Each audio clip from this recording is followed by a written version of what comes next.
Bonjour chers élèves, bienvenue dans votre programme Apprendre à la maison.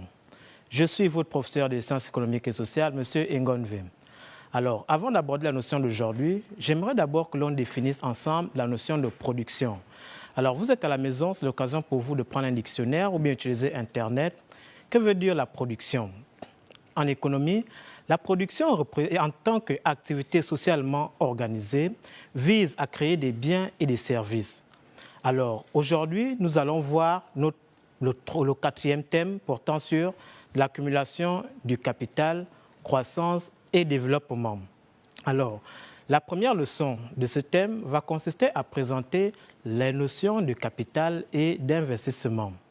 L'objectif que nous devons atteindre, l'objectif général que nous devons atteindre dans cette leçon est qu'à la fin de cette leçon, vous soyez capable de distinguer la notion de capital et d'investissement. Cet objectif général sera divisé en 3 objectifs spécifiques.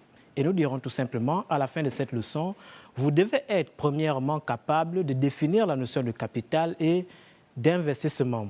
Deuxièmement, vous devez être capable de caractériser la notion de capital et d'investissement. Troisièmement, vous devez être capable de mesurer le capital et l'investissement. Pour atteindre ces objectifs, nous allons nous poser une question qui va constituer la problématique de notre travail. On va tout simplement se demander comment distinguer le capital et l'investissement. Comment distinguer le capital et l'investissement? La réponse à cette problématique va nous donner le plan suivant. Dans la première partie, nous verrons d'abord la notion de capital. Et pour aborder cette notion de capital, nous allons d'abord définir le capital, présenter les différentes formes de capital, ensuite donner la mesure du capital. Dans la deuxième partie, nous verrons la notion d'investissement. Également, nous allons d'abord définir l'investissement, présenter les différentes formes de l'investissement, enfin mesurer l'investissement. Et dans la troisième partie, il s'agira ici de faire la différence entre le capital et l'investissement. Premièrement, nous allons présenter tout simplement le capital comme un stock et l'investissement comme un flux.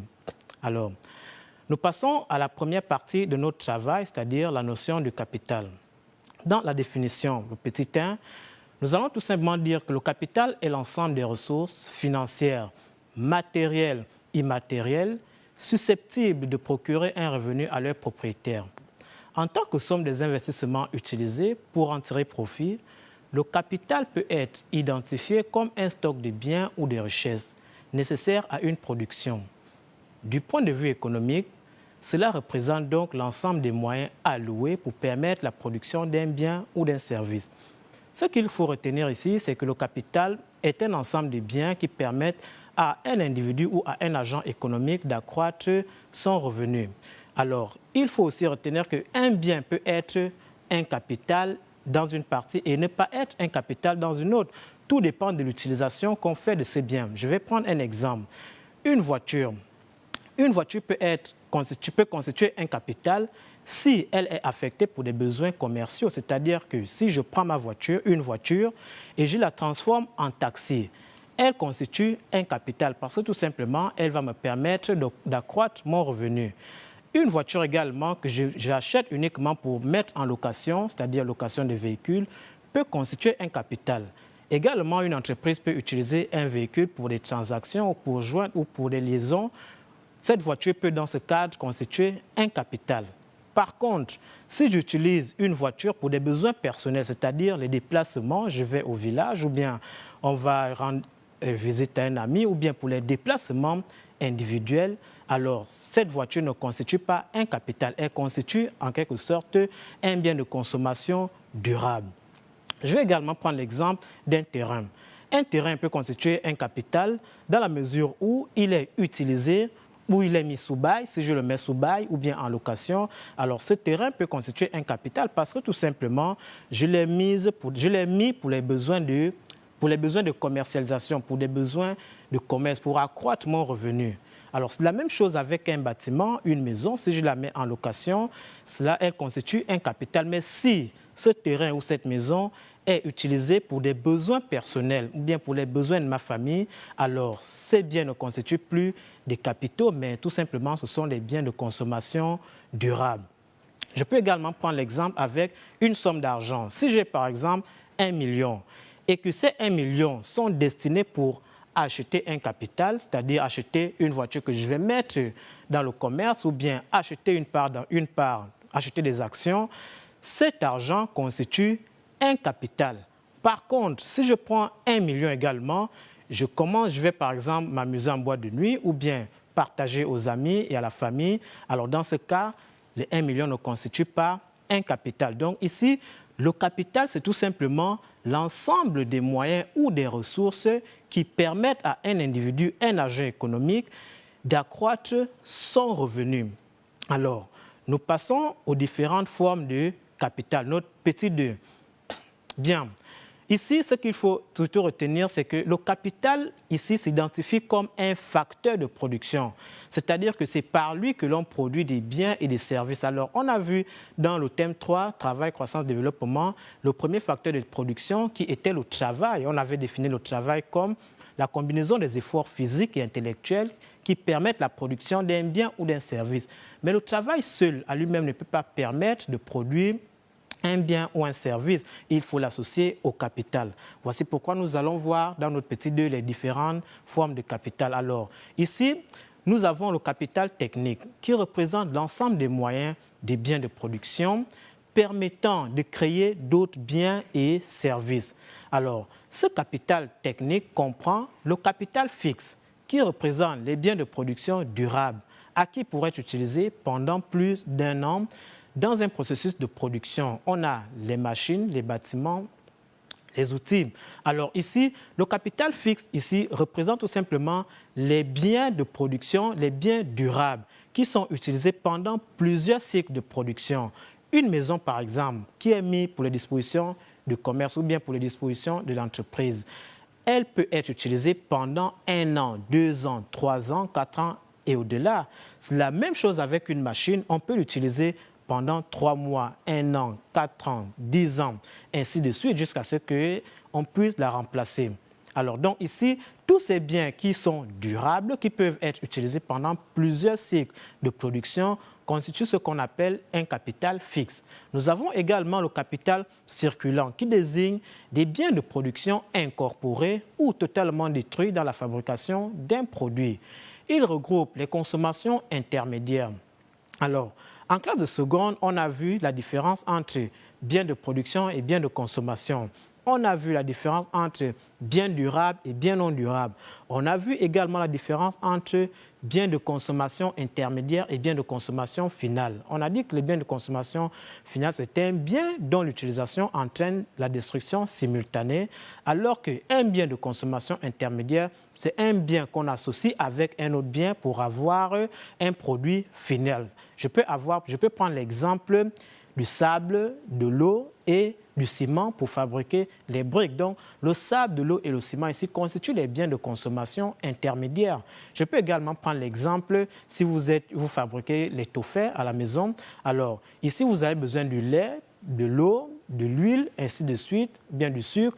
Tous ces éléments qui vous permettent de produire un étoffé constituent ce qu'on appelle les biens de consommation intermédiaires. Donc ici, c'est ce qu'on appelle le capital circulant. Le capital circulant ici, c'est tout simplement l'ensemble de ces biens qui sont incorporés ou détruits pendant le processus de production. Alors, nous passons à la mesure du capital. Notre petit 3, mesure du capital.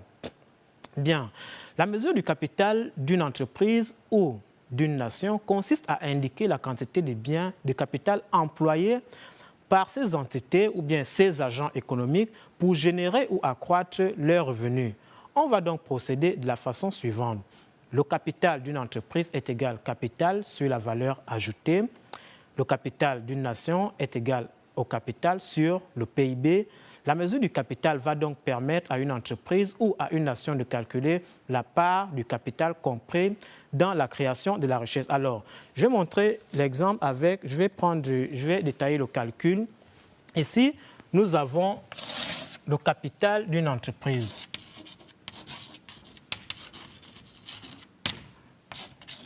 Capital d'une entreprise, on a dit ici, c'est capital sur la valeur ajoutée. Alors que la valeur ajoutée ici, elle s'obtient comment? C'est la richesse créée de l'entreprise. La valeur ajoutée est égale à la production moins la consommation intermédiaire. La production, c'est le chiffre d'affaires. Alors, ici, la production, quant à elle, elle est égale à la quantité fois le prix unitaire. Je prends un exemple avec les toffers. Si j'ai une petite entreprise et que j'ai fabriqué 1000 toffers, à raison d'un toffer à 25, j'aurai ici la valeur ajoutée sera égale à 1000 qui représente la quantité fois 25, c'est-à-dire le prix d'un toffer. Ici, la consommation intermédiaire, quant à elle, va tout simplement représenter l'ensemble des dépenses effectuées pour produire cet offert, c'est-à-dire j'aurai besoin du lait de 200, du sucre de 100 francs, l'huile de 200 également, pour avoir en tout 500. Donc ici, la valeur ajoutée sera égale à la valeur ici, 25 000 moins 500. Donc, c'est normalement comme ça qu'on calcule la valeur ajoutée.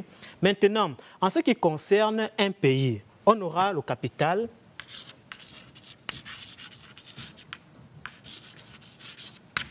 On aura le capital d'un pays. On aura capital sur le PIB. Bien, ici, le PIB, c'est la richesse créée par une nation, par un pays. Ce PIB, il est mesuré par trois façons. On a une approche par la production, une approche par la demande et une approche par les revenus.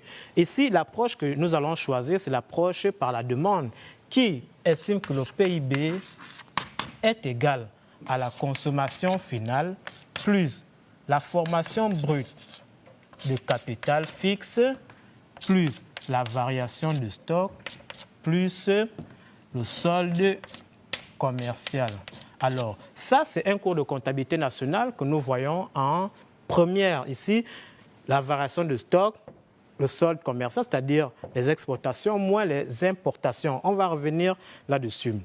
Donc, après avoir vu les différents calculs du capital, c'est-à-dire le capital de l'entreprise et le capital d'une nation, nous passons à notre grand 2, c'est-à-dire la notion d'investissement.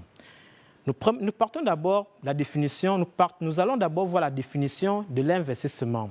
Alors, ici, l'investissement est la décision par laquelle un individu, une entreprise ou une collectivité affecte ses ressources propres ou des fonds empruntés à l'accroissement de son stock de biens productifs. Il constitue un flux visant à renouveler ou à accroître le stock de capital technique, d'où la notion d'accumulation de capital. Accumulation de capital, c'est parce qu'on ajoute à un stock disponible d'autres stocks pour accroître toujours notre capital productif. Alors, selon le vocabulaire de la comptabilité nationale, l'investissement ou formation brute de capital fixe, en abrégé FBCF, comporte des actifs produits, corporels, incorporels, utilisés dans un processus de production pendant au moins un an. Cet investissement peut être le fait des entreprises, c'est-à-dire le fait des différents agents. C'est-à-dire que plusieurs agents peuvent investir, notamment les ménages, les entreprises, les les institutions financières. Donc, tous ces agents peuvent investir. Voici pourquoi nous allons passer à notre petit 2, les différentes formes d'investissement. Bien, ici, ce qu'il faut d'abord retenir, c'est qu'il existe plusieurs caractéristiques de l'investissement. On peut avoir l'investissement public, on peut avoir l'investissement privé, mais ici, on va s'appesantir plus sur l'investissement productif qui concerne généralement les entreprises. Alors, cet investissement est notamment divisé en, ou bien comporte les investissements matériels, c'est-à-dire des machines, des bâtiments, des terrains. L'acquisition de ces biens durables constitue ce qu'on appelle un investissement matériel. L'investissement matériel ici comprend les investissements de capacité, les investissements de remplacement et les investissements de productivité. Alors, l'investissement de capacité ici consiste tout simplement à acquérir une nouvelle machine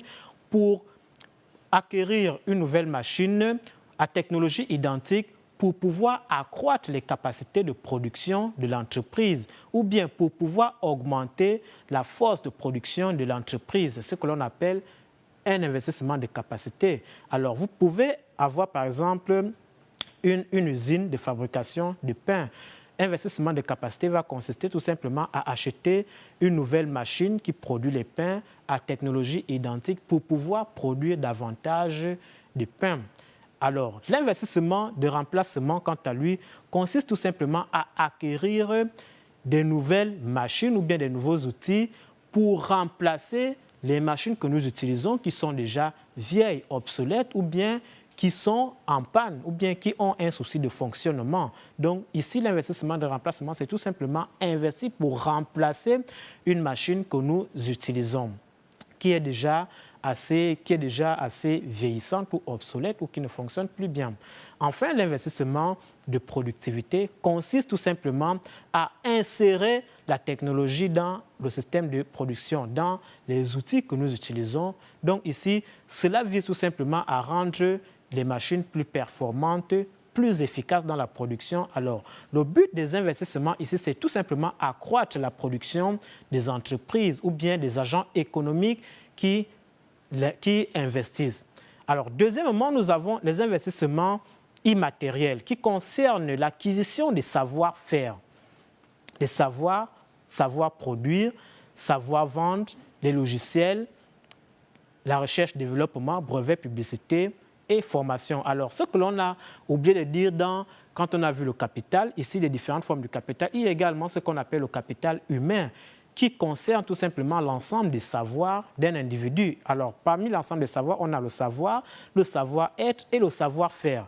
Le savoir, c'est tout simplement l'acquisition d'un ensemble de connaissances que nous emmagasinons pendant le processus d'apprentissage. Ça veut dire sur le banc de l'école ou bien sur le banc ou bien au cours de notre formation.